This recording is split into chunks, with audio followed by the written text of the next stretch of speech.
નમસ્કાર, આપ જોઈ રહ્યા છો સાવજ ન્યૂઝ। અમરેલી લીલિયા પોલીસે બિનકાયદેસર દેશી બાવરના લાકડા ભરેલું આઈસર પકડ્યું।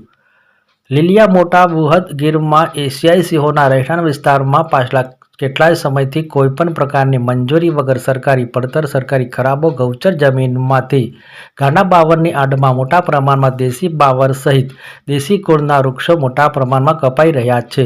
અસામાજિક પ્રવૃત્તિ અટકાવવા સ્થાનિક લોકોએ માગણી કરેલ તેમ છતાં જવાબદાર તંત્ર આંખ આડા કાન કરી રહ્યું છે।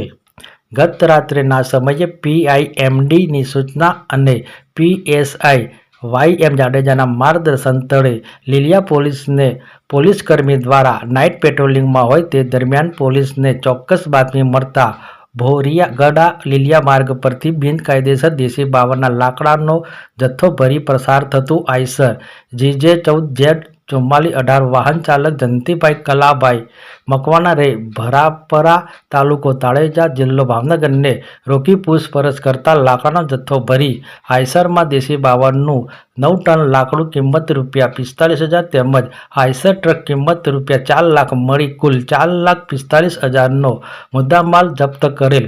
પોલીસ દ્વારા વધુ તપાસ કરી આગળની કાર્યવાહી હાથ ધરવામાં આવી છે।